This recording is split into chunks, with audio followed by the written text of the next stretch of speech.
En esta oportunidad lo que vamos a ver es cinemática, que es la parte de la física que estudia el movimiento sin tener en cuenta las causas que lo producen.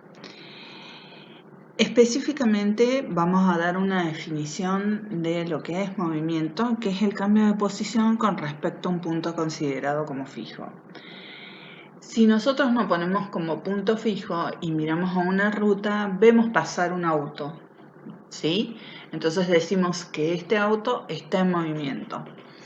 Si por el contrario estamos dentro del auto y nos consideramos como ese punto fijo, parecería que la persona que está observándonos es la que se mueve porque se mueve en sentido opuesto, o sea, hacia atrás a nuestra trayectoria.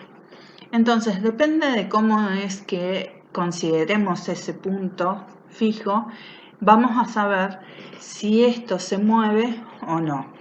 Por ejemplo, en la antigüedad se creía que la Tierra estaba fija y todos los cuerpos celestes eran los que giraban alrededor de la Tierra. Luego se exploró que, por ejemplo, si nosotros consideramos al Sol como punto fijo, la Tierra es la que gira alrededor del Sol. Y si consideramos el centro de la galaxia, vamos a ver que el Sol gira alrededor de este centro. O sea que todo depende de qué elementos consideremos como punto fijo. En este gráfico que tenemos acá, es un gráfico tridimensional en el cual vemos un punto B, que si las coordenadas se modifican, vamos a ver que ese punto se ha movido. Entonces, en este caso, lo que es fijo es el sistema de coordenadas y la variación nos indica el movimiento. Vamos a ver tres conceptos fundamentales que nos hacen falta para ir avanzando sobre este tema. El primero es posición. Posición es el lugar que va adquiriendo el elemento que está en movimiento, o sea, cada uno de los elementos que realizan algún tipo de movimiento van a ir adquiriendo un espacio a medida que lo van recorriendo. Entonces, ese espacio o ese lugar por donde lo van haciendo es específicamente la posición. Otro de los conceptos es la velocidad. La velocidad es el sinónimo de rapidez. Entonces, esta velocidad es la rapidez que tiene aquello que se está moviendo. En este caso, por ejemplo, tenemos un ciclista que va adquiriendo diferentes posiciones con una velocidad de 2 metros sobre segundo. Y la aceleración es la variación de la velocidad. Por ejemplo, este mismo ciclista puede ir aumentando su velocidad, ¿sí?, para ir cada vez más rápido o disminuyendo su velocidad. O, como tercera opción, puede mantenerla constante, o sea, mantener esta velocidad de 2,5 metros sobre segundo durante todo el recorrido. Vamos a ver cuáles son los tipos de movimiento. Los tipos de movimiento tenemos dos específicamente. Estos son los movimientos básicos. Después hay variaciones que no las vamos a estudiar durante el periodo que vamos a estar viendo de física biológica, sino que los van a estudiar posteriormente. En primera instancia vamos a ver el movimiento de traslación. El movimiento de traslación es el movimiento que desarrolla un cuerpo mientras su eje se va trasladando en forma paralela a su posición anterior.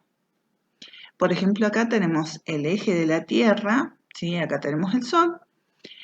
Este eje va adquiriendo entonces posiciones paralelas a la anterior, entonces se está trasladando o está realizando el movimiento de traslación alrededor del Sol. El segundo tipo de movimiento es el de rotación. En este también vamos a tener en cuenta el eje del cuerpo. La Tierra, como ustedes saben, gira sobre su propio eje. Entonces, al girar sobre su propio eje, realiza un movimiento de rotación. Entonces, específicamente, la Tierra, con respecto al Sol y con respecto a sí misma, tiene los dos tipos de movimiento. Movimiento de traslación con respecto al Sol y movimiento de rotación con respecto a su eje. Estos tipos de movimiento, ¿sí?, desarrollan lo que se llama una trayectoria. Hemos visto la palabra posición, que es la que va adquiriendo a medida que un cuerpo va desarrollando un tipo de movimiento, y le podemos dar también a esa suma de posiciones un nombre que es trayectoria. Estos puntos que va ocupando el móvil, ¿sí?, a razón de un tiempo que se unen a través de la línea, determinan esta trayectoria, que puede ser rectilínea, elíptica, como es el caso del dibujo C, circular, como es el del dibujo A, o parabólico, como es el del dibujo B. Nosotros específicamente ahora vamos a hablar de trayectorias rectilíneas. El espacio recorrido. El espacio recorrido es la distancia entre una posición y otra. Acá tenemos la posición A, que vendría a ser nuestra posición inicial, y la posición B, que es la posición final. Si nosotros hacemos una resta entre la posición final y la posición inicial, vamos a encontrar la distancia o espacio recorrido. Con respecto al tiempo, es el tiempo específicamente que utilizamos para recorrer esa distancia. Para saber, por ejemplo, nosotros acá tenemos el tiempo inicial, que comienza con 0, ¿sí? Y mientras va el móvil trasladándose en distintas posiciones, va demorando distintas cantidades de tiempo. Entonces, nosotros vamos a tomar un tiempo inicial, ¿sí?, y el tiempo final. De esa forma vamos a tener lo que es el tiempo transcurrido o intervalo de tiempo, que se representa de esta forma. Llegamos entonces al primer tipo de movimiento que vamos a ver, que es el movimiento rectilíneo uniforme. Acá lo que vemos es que el móvil, en este caso el auto, recorre distancias iguales en tiempos iguales. Fíjense, tenemos acá que este móvil recorre 8 metros en 2 segundos y así lo sigue haciendo permanentemente. Por lo cual se da una idea específicamente de que la velocidad es constante. Ya vamos a ir viendo de dónde sale este término. Este término sale de dos leyes que tienen movimiento rectilíneo uniforme. La primera ley, que dice que el movimiento rectilíneo uniforme tiene velocidad constante. ¿Por qué? Porque si hacemos un cociente entre la cantidad de metros recorridos o kilómetros, en este caso de la tabla, y el tiempo empleado para recorrerla, vamos a tener específicamente una velocidad que es siempre la misma, o sea, 80 kilómetros en la hora. La segunda ley dice que las distancias recorridas son directamente proporcionales al tiempo empleado. Por eso es que tenemos este gráfico en el cual se nos presenta una línea recta en el cual mientras mayor sea el tiempo, mayor va a ser la distancia. Volvemos a hacer el cociente y en ese cociente encontramos, ¿sí?, estas velocidades que habíamos visto anteriormente. En todos los casos, el cociente nos va a dar una velocidad de 80 kilómetros sobre la hora. ¿Cómo es que se calcula la velocidad? He dicho hasta hace un ratito que hacíamos un cociente. Ese cociente es el cociente entre el espacio recorrido sobre el tiempo empleado. Acá tenemos, por ejemplo, la distancia recorrida es la posición final menos la posición inicial. Ahí nos va a dar la distancia.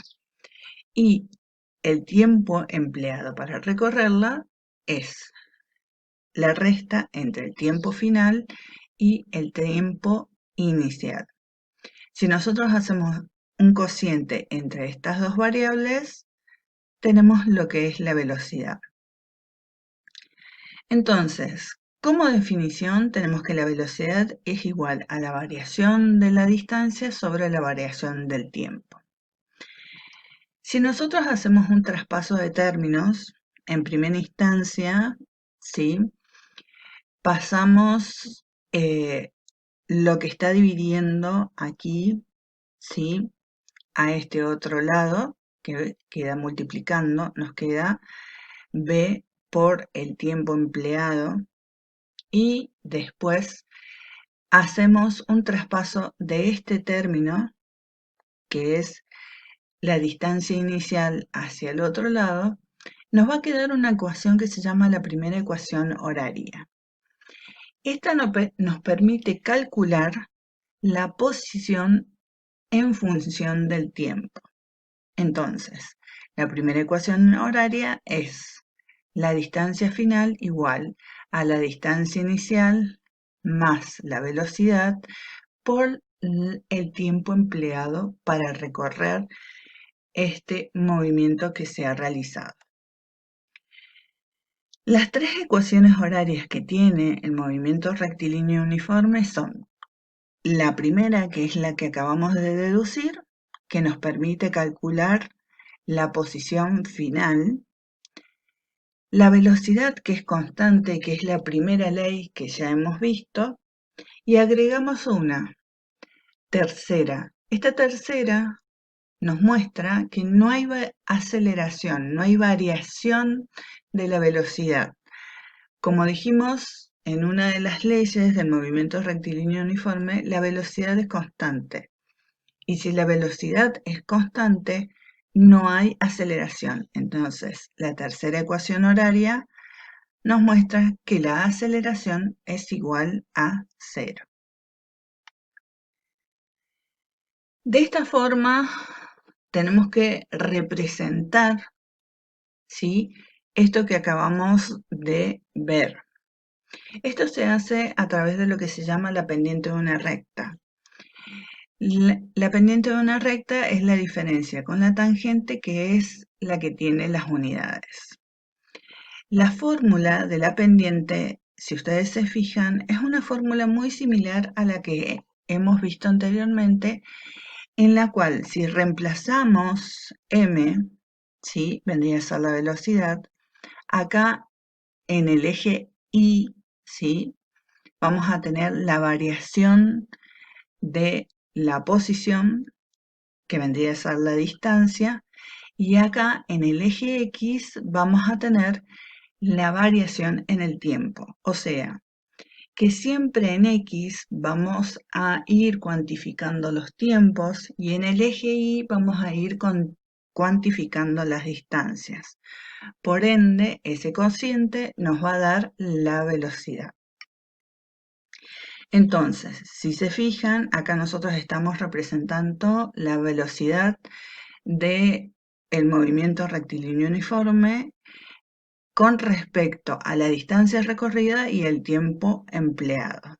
Entonces, fíjense las variaciones que va teniendo la distancia con respecto al tiempo. Esta pendiente entonces nos representa la velocidad. Finalmente, entonces, tenemos la representación gráfica de las tres ecuaciones horarias. Acá tenemos entonces la primera representación, que es la variación que va obteniendo la posición con respecto al tiempo. que me determina una recta que vendría a ser cómo va ese cociente, cómo me va dando la velocidad. También vemos que sobre ese cociente se da la segunda ecuación horaria que me dice que la velocidad es constante. Entonces, si yo veo la velocidad en relación al tiempo empleado, vemos que siempre la velocidad es la misma en este movimiento. Y si vemos lo que es la aceleración, vimos que la tercera ecuación horaria nos decía que la aceleración es igual a 0. Por eso la representación de la velocidad, de la aceleración, perdón, es marcada sobre el eje X en valor 0.